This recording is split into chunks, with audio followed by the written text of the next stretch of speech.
السلام عليكم ورحمة الله. غدا المرحلة الثالثة من الدوري السوري للمحترفين، مباراة مهمة لجميع الأندية، بس بتمنى من الجميع الاشتراك بالقناة. في المباراة الأولى يلتقي الطليعة وجبلة، مباراة مهمة وخاصة للجبلة لتعويض الخسارة مع الفتوة في الأسبوع الثاني.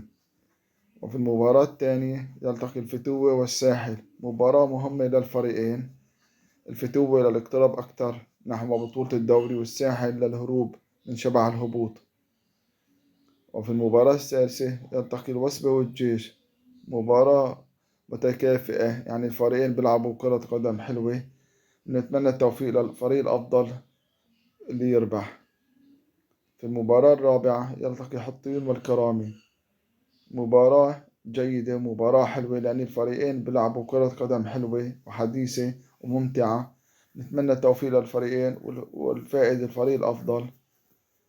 وفي المباراة الخامسة يلتقي الحرية وتشرين، مباراة مهمة للفريقين، لتشرين الاقتراب من الصدارة، للحرية للهروب من شبح الهبوط، لأن الحرية الآن متذلل الترتيب، يعني الفوز مهم للحرية.